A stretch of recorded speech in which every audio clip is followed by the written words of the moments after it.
Episode start होता है, हमें लुओ फेंग के विला का सीन दिखाया जाता है जहां पर लीडर होंग वर्चुअल यूनिवर्स के थ्रू व्हाइट रोब के साथ बात कर रहे थे। व्हाइट रोब लीडर होंग से कहती है, होंग ये एक रेयर अपॉर्चुनिटी है, तुम्हें यूनिवर्स में जाकर मास्टर लॉर्ड के साथ ट्रेनिंग करनी चाहिए, यहीं पर मत रुको। इस पर लीडर होंग उन्हें कहते हैं, मुझे याद दिलाने के लिए आपका शुक्रिया, ये वाकई ही मेरे लिए बहुत अच्छा मौका है, पर अर्थ के लिए नहीं। मैं अर्थ को प्रोटेक्ट करने के लिए ही स्ट्रॉन्ग बनना चाहता हूँ, पर अगर अर्थ ही नहीं रही तो फिर मेरे स्ट्रॉन्ग होने का क्या फायदा, प्लीज इस बात को समझो। इस पर हम देखते हैं कि व्हाइट रोब थोड़ी देर के लिए सोचती है और फिर हाँ में अपना सर हिलाती है। इसके बाद वो वहां से चली गई थी। व्हाइट रोब के जाने के बाद लीडर होंग कुछ सोच रहे होते हैं कि तभी वहां पर वॉरियर ली शन आ जाते हैं, जो वहां पर आते हुए लीडर होंग से बोल रहे थे, 20,000 सालों के लिए अलग अलग जगहों पर घूमना। फर्स्ट ब्रदर, आपको इसके बारे में बहुत केयरफुली सोचना चाहिए। तभी वहां पर लुओ फेंग भी आ जाता है तो वॉरियर ली शन उससे पूछते हैं, थर्ड ब्रदर, मैंने सुना है कि क्यानवू यूनिवर्स किंगडम भी आप में इंटरेस्टेड है। जिस पर फेंग उन्हें बताता है, मैंने पहले ही उन्हें रिजेक्ट कर दिया है, वो हिलियोंगशन किंगडम पॉलिसीज के रिगार्डिंग मिल्की वे को बचाने में हमारी हेल्प नहीं करेंगे, इसीलिए मेरा उन्हें ज्वाइन करना बेकार होगा और अभी हमारे लिए सबसे इंपॉर्टेंट एरिना मैच को जीतना है। अभी इससे पहले कि लुओ फेंग अपनी बात को कंप्लीट कर पाता तभी बुआता वहां पर आते हुए उसके कंधे पर हाथ रखकर कहती है, अब आगे 1-on-1 मैच होंगे। लुओ फेंग, अगर तुम इसमें लगातार 4 बार जीत जाते हो तो फिर ही तुम इस राउंड से आगे बढ़कर मिल्की वे को हासिल कर पाओगे। साथ ही वहां पर बबाता जीनियस बैटल की एक बड़ी सी स्क्रीन ले आती है और लुओ फेंग को बताने लगती है, हाउएवर इस राउंड में तुम्हारे सारे ओपोनेंट्स इलाइट जीनियसिस होंगे और थर्ड राउंड में तुम्हारा सामना होगा नबिन यी से और फोर्थ राउंड में तुम्हारा सामना होगा रोंग जुन से। रोंग जुन का नाम सुनकर लीडर होंग को झटका लगता है और वॉरियर ली शन तो अपना सर पकड़कर वहां पर कहने लगे थे, नहीं नहीं, क्या इस रोंग जुन को हम तीनों ब्रदर्स को फेस करना है? ये आखिर हमारा पीछा क्यों नहीं छोड़ रहा? वॉरियर ली शन तो इस रोंग जुन से तंग आ चुके हैं। इस पर वो बाता उन्हें बताती है, पहले जो भी हुआ वो तो कोई इंसिडेंस था, लेकिन इस बार ये कंपनी की तरफ से जानबूझकर अरेंज किया गया है क्योंकि वो लोग इन दोनों स्ट्रॉन्ग वॉरियर्स की फाइट देखना चाहते हैं और हम भी चाहते हैं कि सिर्फ स्ट्रॉन्ग ओपोनेंट्स के साथ फाइटिंग करके ही हम अपने ट्रू पोटेंशियल को अवेकन कर सकते हैं। अगर इस राउंड में कोई हार भी जाता है तो फिर भी वो नॉमिनेशन के लिए फाइट कंटिन्यू रख सकता है, पर हारने वाले के लिए नॉमिनेशन को हासिल कर पाना बहुत ज्यादा मुश्किल हो जाएगा। सो लुओ फेंग, तुम्हें जीतना ही होगा। ये सब जानने के बाद हम देखते हैं कि लुओ फेंग का 1-on-1 बैटल मैच शुरू होने वाला होता है, इसीलिए वो जल्दी से जीनियस बैटल में जाता है, जहां पर हम देखते हैं कि अब लुओ फेंग के सामने उसका फर्स्ट ओपोनेंट आ चुका होता है और सभी लोग जो पहले भी इस मैच को देख रहे थे वो सभी के सभी अब भी इस मैच को देख रहे होते हैं। वहीं दूसरी तरफ 1-on-1 राउंड में नबिन यी का ओपोनेंट भी उसके सामने आ चुका था। अब इसी के साथ मास्टर कांगबू इनकी फाइट शुरू करवाते हैं। बैटल स्टार्ट होती है और हम देखते हैं कि फेंग का ओपोनेंट बड़ी तेजी के साथ उस पर अटैक करने के लिए आगे बढ़ता है, पर फेंग ने आसानी से उसके हमले को डॉज करते हुए अपने गॉडली डिसेंडेंट आर्मामेंट की फर्स्ट फॉर्म को यूज करते हुए चुटकियों में अपने ओपोनेंट को हरा दिया था। वहीं दूसरी तरफ नबिन यी ने भी अपनी आइस डोमेन का यूज करते हुए बड़ी ही आसानी से अपने ओपोनेंट को खत्म कर दिया था और फिर ऐसे इन दोनों ने अपने दूसरे ओपोनेंट को भी बड़ी ही आसानी से हरा दिया था। अब इसके बाद नबिन यी और लुओ फेंग का एक दूसरे के साथ आमना सामना होने वाला था कि तभी हमें दिखाया जाता है कि नबिन यी ग्रैंडपा हारग्रेव और नाइन्थ प्रिंसेस के पास आकर उन्हें ग्रीट करता है, जहां पर नाइन्थ प्रिंसेस नबिन यी की तरफ कुछ थ्रो करती है जिसे उसने कैच कर लिया था और फिर वो उसे देखते हुए नाइन्थ प्रिंसेस से पूछता है ये कि तभी नाइन्थ प्रिंसेस उसे बताती है, ये एक स्पेशल लाइनेज एवोल्यूशन रीजेंट है, इसे एब्जॉर्ब करने के बाद तुम्हारी ओरिजिन लॉ की अंडरस्टैंडिंग और भी ज्यादा बढ़ जाएगी, पर इसे कंज्यूम करते वक्त तुम्हें बहुत ही ज्यादा पेन होगा। बेसिकली दोस्तों, इस लाइनेज रीजेंट्स को यूज करने के बाद नबिन यी के जेनेटिक्स इवोल्व हो जाएंगे, जिससे उसकी पावर्स भी बढ़ेंगी और वो उन्हें और भी बेहतर तरीके से इस्तेमाल कर पाएगा।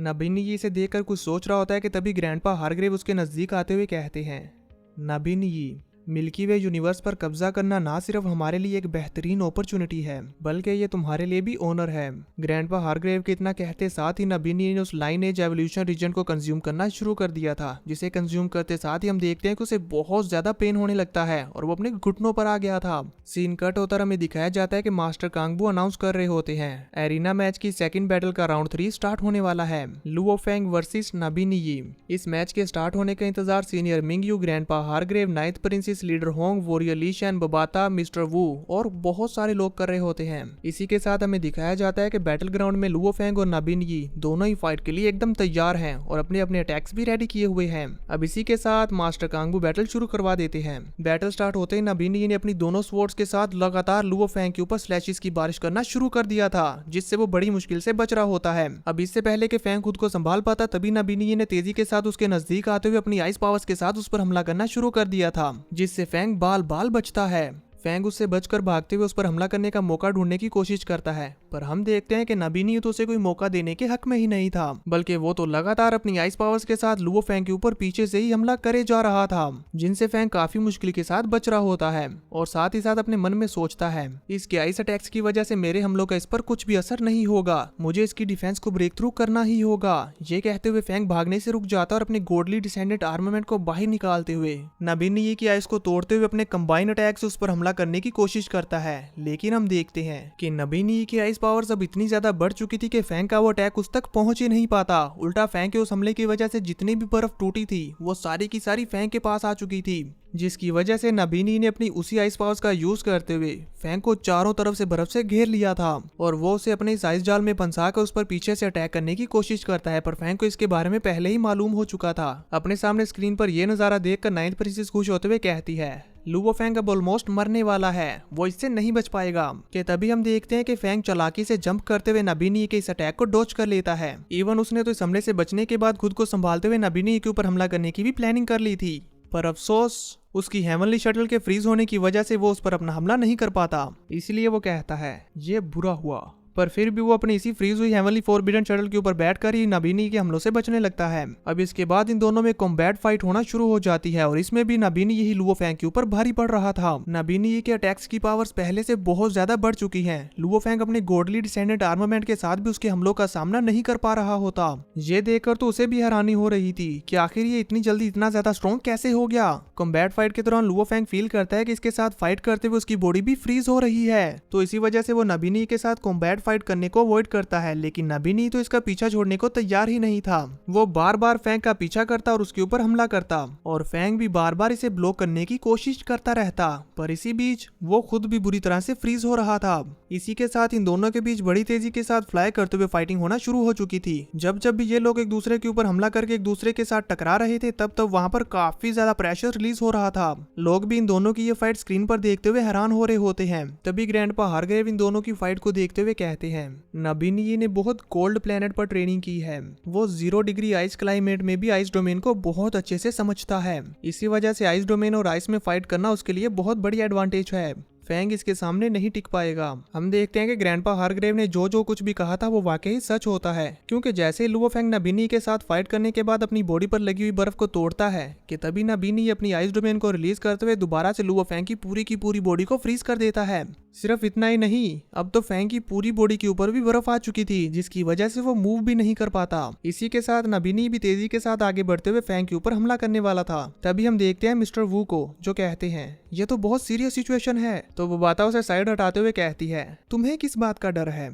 आइस डोमेन को काउंटर करने के लिए लुओ फैंग जानबूझकर बोलान प्लेनेट पर गया था, थोड़ी ही देर में तुम इसके रिजल्ट्स भी देख पाओगे। यानी कि दोस्तों लुओ फैंग ने नबीनी का सामना करने की सारी तैयारी कर रखी है। वहीं बैटल में हम देखते हैं कि फैंग ने अपनी पावर्स को रिलीज करते हुए उसकी सारी की सारी बर्फ को अपनी बॉडी से तोड़ दिया था, जिसके बाद दोबारा से इन दोनों के बीच कॉम्बैट फाइट होने लगती है और इस बार लुओ फैंग नबीनी के ऊपर भारी पड़ रहा था। और जब ये दोनों अपने अपने वेपन से एक दूसरे के साथ टकरा रहे थे और एक दूसरे को ओवरकम करने की कोशिश कर रहे थे, तभी नबीनी ने अपनी आइस पावर्स को रिलीज करते हुए लुओ फैंग के वेपन और उसकी पूरी बॉडी को बुरी तरह से बर्फ में जमा दिया था और उसके वेपन को एक जोरदार झटके के साथ उसके हाथों से थ्रो कर दिया था, जिसकी वजह से लुओ फैंग अब वेपनलेस हो चुका होता है। आइस की वजह से ना तो वो मूव कर सकता था और ना ही खुद को डिफेंड। इसका मौका उठाते हुए नबीनी को लुओ फैंग को जान से मारने ही वाला था कि तभी फैंग फ्रीज होने के बावजूद भी अपनी फिश स्वॉर्ड से नबीनी के हमलों का सामना करने लगता है और उसे काफी देर तक उलझाए रखता है। इसी के साथ साथ उसने अपनी स्पिरिचुअल पावर को यूज करते हुए हेवनली फोरबिडन शटल की सेकंड डिफेंस को एक्टिवेट कर लिया था, जो कि होती है स्वॉर्ड मैट्रिक्स फॉर्मेशन। ये फॉर्मेशन लुओ फैंग की बॉडी के आसपास एक बहुत स्ट्रॉन्ग डिफेंस बना लेती है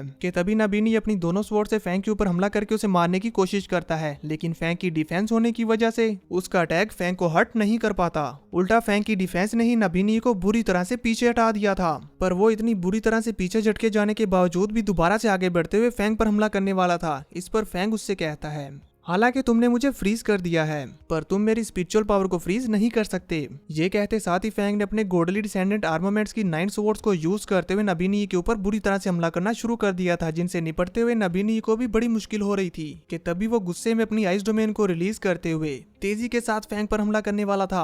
इसीलिए वो गुस्से में अपनी आइस डोमेन को रिलीज करते हुए फैंग की सभी स्वॉर्ड्स को उसमें फंसा देता है और फिर तेजी के साथ फैंग पर हमला करने लगता है। पर फैंग के आसपास उसकी मैट्रिक डिफेंस होने की वजह से नबीनी उसकी डिफेंस को नहीं तोड़ पाता। वो बार बार फैंग के ऊपर हमला करता और अपनी पूरी पावर लगा देता, लेकिन फिर भी फैंग की डिफेंस इतनी ज्यादा स्ट्रॉन्ग थी कि वो उसे ब्रेक नहीं कर पाता। और वहीं फैंग, जिसकी बॉडी पूरी तरह से बर्फ में फ्रीज हो चुकी है, वो मूव भी नहीं कर पाता। काफी सारे अटैक्स और अपनी पूरी जान लगा देने के बावजूद भी जब वो फैंग की डिफेंस को नहीं तोड़ पाता तो वो पीछे हट जाता है। इसी वजह से उसकी सांस भी बुरी तरह से फूल चुकी थी। तो इस पर फैंग उसे कहता है। इस पर नबीनी ये अपना टेम्पर लूज करते हुए अपनी दोनों स्वॉर्ड से फैंग के ऊपर काफी सारे आइस स्लैशेस लगाता है, पर इससे भी फैंग की डिफेंस को जरा सा भी फर्क नहीं पड़ता। पर नबीनी को भी इससे भी चैन नहीं आया था। वो दोबारा से आगे बढ़ते हुए फिर से फैंग के ऊपर स्वॉर्ड्स के साथ हमले करने लगता है। इसकी वजह से फैंग के आसपास हर तरफ बर्फ ही बर्फ फैल जाती है। इवन बैटल ग्राउंड में भी हर तरफ बर्फ ही बर्फ थी, पर फिर भी नबीनी ये फैंग को नहीं मार पाता। इस पर फैंग उसे कहता है, तुम लगातार अपनी आइस पावर यूज करे जा रहे हो, इससे तुम्हारी एनर्जी ड्रेन्ड हो जाएगी। पर हम देखते हैं कि नबीनी ये फैंग की एक नहीं सुनता। उससे जो हो सकता था वो सब करता है, अपने हर तरह के अटैक्स यूज करता है, अपनी पूरी जान लगा देता है, पर नहीं, वो फैंग की डिफेंस को नहीं तोड़ पाता और फिर वो पूरी तरह से थक हार कर रुक जाता है। ये देखकर ग्रैंडपा हारग्रेव कहते हैं, ये अच्छा नहीं है। एवोल्यूशन रिजेंट यूज करने की वजह से नबीनी की डोमेन की पावर्स तो बढ़ी हैं, पर इसी के साथ साथ उसकी फिजिक के ऊपर बर्डन आ गया है, जिसकी वजह से अब फाइट के दौरान उसकी सांस बुरी तरह से फूल रही है। वो और ज्यादा देर तक फाइट नहीं कर पाएगा, इसे जल्दी ही कुछ ना कुछ करना होगा। वही हम देखते हैं कि नबीनी जब लुओ फैंग के ऊपर हर तरह के हमले करके थक चुका होता है तो उसे समझ आ चुकी थी कि मैं अब जिस तरह का भी अटैक कर लूं फैंग का सामना नहीं कर पाऊंगा। इसी वजह से उसके पास जितनी भी बची खुची पावर्स थी वो अपनी सारी पावर्स लगाकर एक बहुत ही खतरनाक अटैक रेडी करने लगता है, जिसकी वजह से पूरी की पूरी बैटलफील्ड फ्रीज होने लगती है। ये देखकर फैंग को भी समझ आ चुका था कि अगर अब भी मैं ऐसा ही रहूंगा तो मैं हार जाऊंगा। इसीलिए फैंग भी अपनी पावर्स को रिलीज करते हुए खुद को बर्फ से आजाद करवाता है।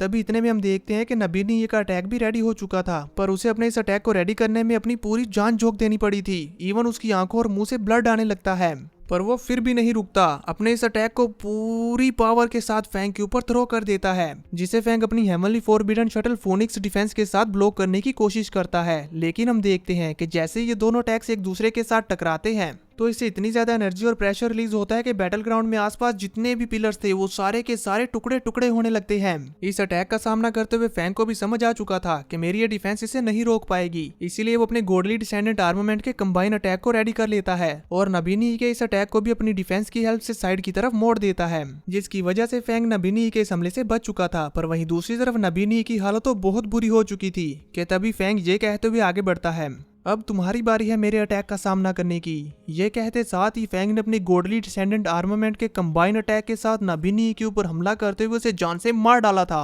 और इसी के साथ नबीनी ये बेचारे का यहीं पर अंत हो जाता है और फैंग अब इस 1-on-1 बैटल को जीत चुका था। तो देखेंगे नेक्स्ट एपिसोड में कि क्या फैंग रोंगजुन को हरा पाएगा।